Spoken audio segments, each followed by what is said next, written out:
A gracious evening to you all televiewers. Thanks for joining us on today's edition of Prime News on My Media Prime Television. I am Eileen. The Prime Minister and Head of Government Chief Dr. Joseph Diongute yesterday presided the fourth session of the Follow-Up Committee for the implementation of the recommendations of the Major National Dialogue. According to the Prime Minister, the achievements are slow and steady, and normalcy is gradually returning to the two restive regions of Cameroon. Details will join Gong in the following report.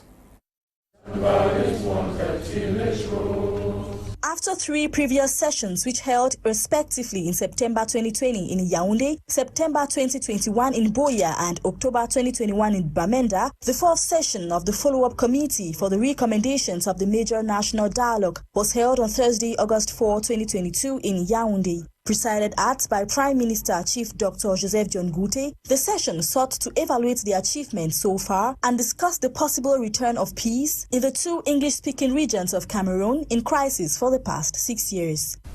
During the past sessions, we took stock of the reforms and actions taken by government and made recommendations to the technical ministries on the need to accelerate the pace of these reforms to respond to the aspirations of all Cameroonians.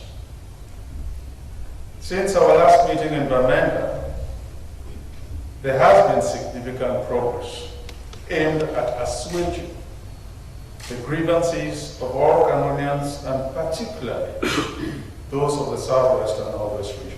At the end of the Major National Dialogue held from the 30th of September to the 4th of October 2019, several recommendations were made to facilitate the return of peace in the northwest and southwest regions. Among these recommendations were the creation of a special status for the two English-speaking regions, the promulgation of the law on the General Code of Decentralized Territorial Collectivities, and most especially, the continuation of the process of reintegration of ex-separatist fighters. Although they have not fully led to the return of peace, the results of some of these recommendations is already visible, demonstrated by the gradual resumption of commercial activities in the regions. However, the Prime Minister called on the stakeholders to sit up and take their work seriously.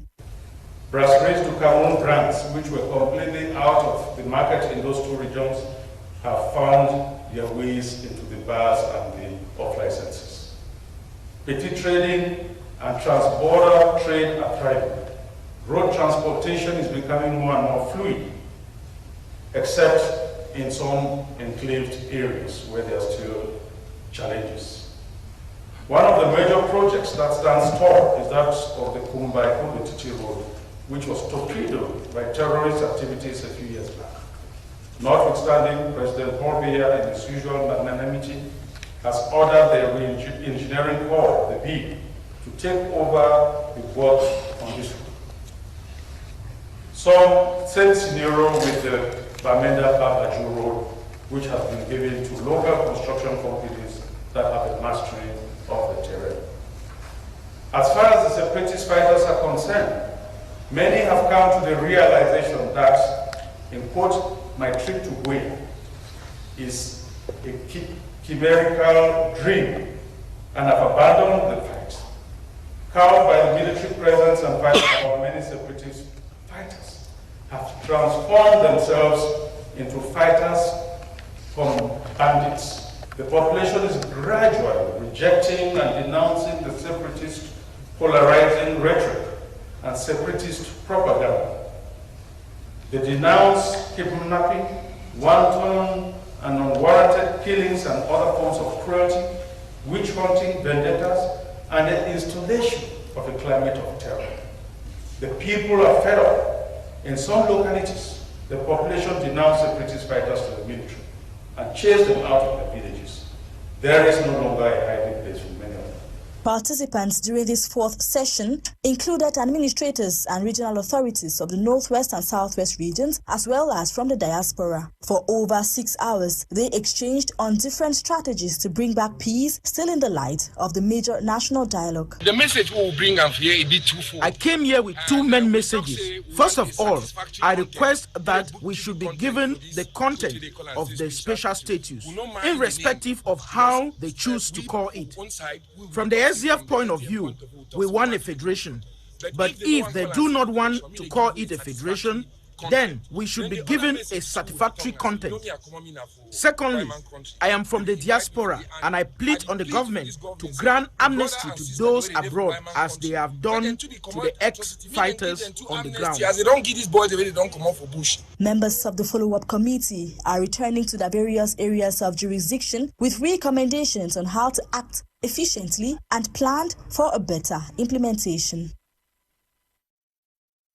Onto this sad human interest story, the inhabitants of Beseke, a neighborhood in Douala, are still in shock following the death of 3 kids of the same family. According to sources, the kids aged 3 to 10 consumed of a poisonous substance alongside their mother, who is currently in hospital receiving treatment. Von Quinta narrates. A cloud of shock and grief gripped inhabitants of Beseke, a neighborhood in Borneberry, Douala Falls subdivision of the Lithua region, after a lady, identified as Miss Akeba, allegedly poisoned her 3 kids and herself. According to sources, one of the kids on his dying bed disclosed that their mom, after consuming a liquid substance, gave his 2 siblings and himself. The kids, aged between 3 and 10 years old, died in hospital while their mom is currently receiving treatment. Make papa them and mama wait away. Some of them they don't see them. We will start ride for night. Immediately, barrister give me a call. We are come on a ride from Dobo. We will run come off for Limbe Miai. We come back safely. We not get no one picking say he don't crash head. We not get no one say this particular issue it will get what happen. But what you are going like to talk for una around talk for English. But what we started yesterday from Bonafsama Hospital right up to Lakantene, for take the one them from Lakantene, can join with the other one, when 3 of them, we all put them for mortuary. What way it is for one front? Now, say make una see what way they try for happen for our country. We not get no nothing back, we still put na say what mama dey for hospital. If you will, we will know what we will talk. Close sources say the unfortunate incident occurred after a heated argument between the lady and her husband Thursday, August 4, 2022, over huge sums of money she allegedly borrowed. At the residence of the lady in Beseke, Borneberry, family members, friends and neighbors are still in shock as they try to come to terms with the unfortunate incident. At the time of this report, father of the deceased children, Akeba Watsum, Douala-based lawyer, is currently in hospital. Meanwhile, investigation has been opened. Von Quinta reporting there. The Minister of Livestock, Fisheries and Animal Industries, Dr. Tata, yesterday, August 4th, 2022, presided over the 3rd ordinary session of the Maritime Artisanal Fisheries Development Authority, better known by its French acronym MIDEB-CAM. The event took place at the MIDEB-CAM Hall or Conference Hall in Mbopi, Douala. Get details right ahead. Cameroon's Minister of Livestock, Fisheries and Animal Industry, Dr. Tata, declared open the 3rd ordinary session of MIDEB-CAM in the presence of Governor of the Littoral region, during which he highlighted the stakes under which the administrative session was held. Chers invités, mesdames et messieurs, c'est pour moi un plaisir renouvelé de vous retrouver ce jour en réponse à mon invitation aux travaux de la 3e session du conseil d'administration de la mission de développement de la pêche artisanale maritime MIDEB-CAM. Permettez-moi une fois de plus de vous souhaiter une chaleureuse bienvenue dans cette salle. La session des comptes du conseil de ce jour sera essentiellement consacrée d'une part à l'examen des rapports d'exécution, plan de performance et du budget au titre de l'exercice 2021, et d'autre part à l'examen du bilan de l'exercice clos au 31 décembre 2021. The focus at the 3rd ordinary session of the Maritime Artisanal Fisheries Development Authority, MIDEB-CAM, was to validate the financial statement of MIDEB-CAM since last December 2021, among other issues. The director of MIDEB-CAM, Dr. Tambi Sami Ako, explained. The focus is just to validate the financial statements of MIDEB-CAM at 31st December 2021. and also to validate the activity and performance report of MIDEP CAM for 2021. Among the activities validated in the financial report of 2021, which stood above the sum of $1 billion francs CFA, were... Yes, the activities that were executed was three main activities. Was distribution of fishing materials and equipment to fishermen at affordable prices, supply of ice block for conservation of fish to fishermen and also affordable price. Then the last was the supply of fresh fish to our markets. Among the resolutions arrived at the end of MIDEP CAM's third ordinary session in Douala was to improve on the mechanism of collection of fish by MIDEP CAM. Among those who attended the session were staff and collaborators of MIDEP CAM, among other stakeholders. Funds are now available for the construction of stadia in Bamenda and Kuseri. This information was revealed during an event in Hilton, Yaoundé, August 4, 2022, attended by FECAFOOT President Samuel Eto'o, the Minister of Sports, and representatives of the UNDP. Get details ahead with Catherine Ekongwe. The Cameroon Football Federation, FECAFOOT, and the United Nations Development Programme UNDP have signed a strategic partnership to construct 10 new stadiums in Cameroon. The project was officially launched yesterday, Thursday, August 4, 2022 in Yaoundé, Cameroon, in the presence of the Minister Delegate to the Minister of Sports and Physical Education and other heads of diplomatic missions. During the event, the resident representative of UNDP in Cameroon, Jean-Luc Salon, announced that the funds are readily available for the construction of the first two stadiums in Bamenda and Kuseri. 1.5 billion francs CFA is already available for the construction of the stadium in Bamenda and Kuseri, as he invites all actors to canvass for funds to complete the other 8 stadiums. On his part, FECAFOOT President Samuel Eto'o saluted the initiative and said it is part of his vast plan of building football in Cameroon. He as well insisted on the need to groom future talents by developing sports infrastructure. To him, building a stadium means building development, giving hope to the young people. He also promised to ensure that the sports and development project initiated by UNDP is successful and sustainable. On to something else, Youth Affairs Minister Mununa Futso has received a thank you motion to the head of state from the President of the National Youth Council, Fatimatu Yawa, for choosing Paul Efomengale as the youngest new city mayor in Cameroon. The events took place in Limbe, southwest region of Cameroon, as Nicole Tako tells us. The Minister of Youth Affairs and Civic Education, Mr. Mununa Futso, handed a thank you motion destined to the head of state, President Paul Biya, by the President of the National Youth Council, Mrs. Fatimatu Yawa. Mrs. Fatimatu told the minister that their motion was to thank the head of state, who chose their Secretary General Paul Lisombe Efomengale and made him the youngest sitting mayor in Cameroon. Mayor Ngale was elected after an endorsement from the CPDM national chairman as new mayor of the Limbe City Council. We were very proud of our fellow brother because he is a pride for Cameroon National Youth. He is an example, and this is why we give him this award, because he is a member of the National Youth Council since its creation in 2009, and he's been growing from the Limbe City Council until reaching the post of Secretary General of the National Youth Council, which is an example of resilience, of hard working. This is an accomplishment for a young person.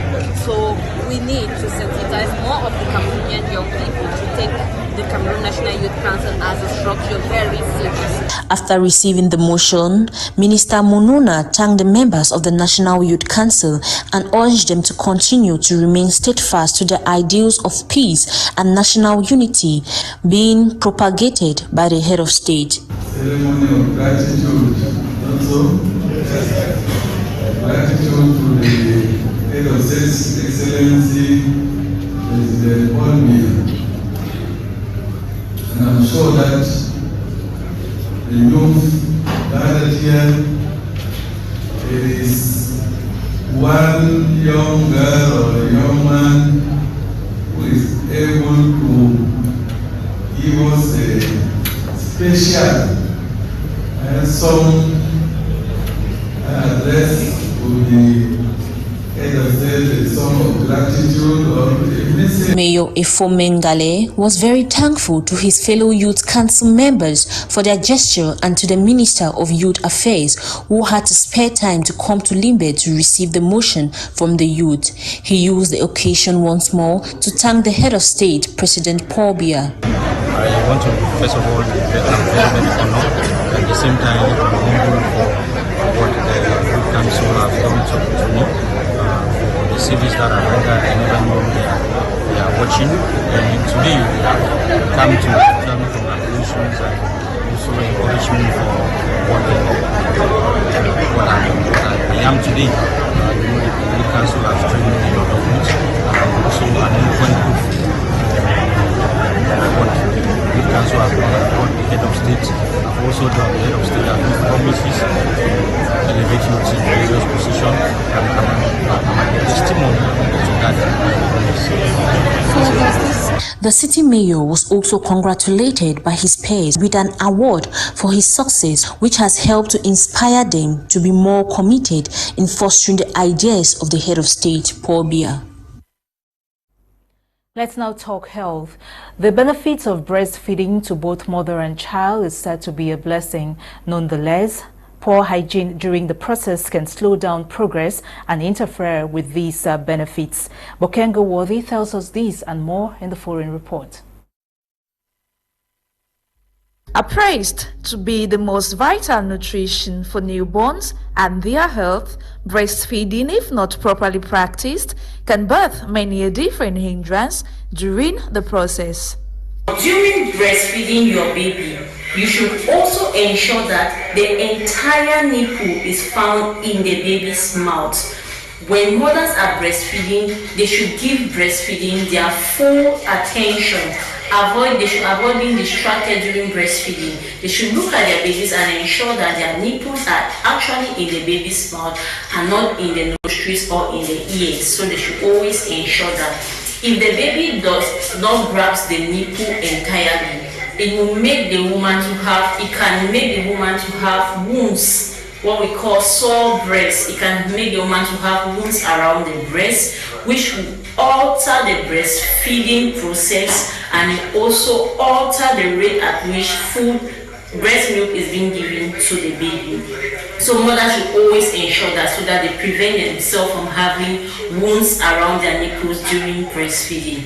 Proper hand washing, clean breast parts and breastwears are some steps to help prevent the formation of infections such as lactation, mastitis after breastfeeding. Now, after breastfeeding, mothers should always ensure that they clean their breast after breastfeeding. Warm water and clean towel can be used to clean the breast after breastfeeding. After breastfeeding again, when mothers notice that their breast pad are soaked, they should always ensure that they change their breast pad regularly so that it prevents breast milk from staying in the skin of the breast for too long, which gives room for multiplication of bacteria. Laying emphasis, the midwife states, one essential thing all breastfeeding mothers have to understand is that breast milk is the appropriate food for all babies. So if a mother does not take care of her breast appropriately, it can make her to have an infection, which will mean that she will not be able to breastfeed her baby and she will deprive her baby of adequate nutrition. So all mothers should endeavor that they take good care of their breast before, during and after breastfeeding. Helps with proper hygiene before, during and after breastfeeding. You're welcome back. Now, the 2022-2023 academic year is barely a month away, and business persons involved in the sales of school items are complaining that sales are timid, a situation affirmed by parents who say times are hard and they are finding it difficult to do back-to-school shopping now. Student journalist Linda B. visited some of these business persons and compiled the following report. The 2022-2023 academic year is barely a month away. On the streets of Douala, specifically in our market, one can easily spot parents and sellers of school items involved in long talks about the prices of the various school items their kids will need. Many say the recent inflation is responsible for how expensive life has become. This vendor is, however, optimistic about how this month of September will look like for his business. September, parents will come to buy books and pen and other furnitures. The increase in these prices is hence the major factor in the slow paying pace of parents' guidance. People are coming asking price. Some are asking, going. They have not yet started buying, but there are some few persons who is buying, but they are not buying. The price now are too high because the market is very difficult. The market is very hard, so the price are high. While it's a stressful time for some parents, others can boast of almost being 100% set for the academic year. Yes, I already prepared my back to school because I buy all the books on my children. It is very unclear when the prices of basic commodities will witness a drop, but what is most certain when it comes to back to school is the fact that rush hours are never the best periods to get ready for the next academic year. Student journalist Linda B. reporting there. Now, in news out of the country, Nigeria's Bolarinwa Kemisola has developed a bra that can detect cancer. Get details in the following report with Dolly Gonde, who worked on Top African Stories today. As ambassador to the United Nations, Linda Thomas Greenfield, African countries can buy Russian agricultural products, including fertilizers and wheat. Linda Thomas Greenfield said in a news conference in the capital city of Kampala after a meeting with Ugandan President Yoweri Museveni. Tonight, I'm pleased to announce that the United States will provide an additional $20 million to help Uganda to expand investments in fertilizer, grains, and other crops, with the goal of increasing resilience to future shocks. Museveni is a U.S. ally who has not criticized Russia's invasion of Ukraine and has expressed sympathy with Moscow. She added that if a country decides to engage with Russia where there are sanctions, then they stand a chance of having actions taken against them. Meanwhile, Nigerian robotics engineer Bolarinwa Kemisola has developed a bra that can detect breast cancer. The new device can help in the fight against breast cancer in Nigeria, where an estimated 17,000 women die of the disease every year. The smart bra contains a total of 14 sensors connected to a USB outlet with cables. The system also includes a phone application where the procedure can be followed. The new device is also expected to help raise awareness about breast cancer. The Nigerian scientist stated that she devoted herself to finding a solution to breast cancer on the day her aunt died. Before she died, then I do go to her in the hospital. So there I met women too, because they heard about breast cancer, something that's it's common, but I never knew it's as deep as that. So when I saw women like myself on the hospital bed running in place of breast cancer, I was like, oh, this is a real challenge, because every time this memory keep flashing back and putting myself in the shoes. So that brought about the idea of the breast the smart bra. And according to the data of the World Health Organization, WHO, more than 600,000 women died of breast cancer in the world in 2020, and just over 74,000 of them in Africa. Again, Africa's largest economy, Nigeria, is struggling with the inflationary pressure that results from the Russia and Ukraine war. Faced with soaring costs, many Nigerians are now buying basic products in small quantities to be consumed on the same day. Not everybody have money to buy in bulk. You know, like this baby now. If you want to drink pure water, but you cannot have money to buy in bulk. You can only buy one and drink because this is too expensive. Nigeria has been hit hard by the coronavirus pandemic, which pushed up consumers' prices 17% in 2021, forcing an additional 6 million Nigerians into poverty.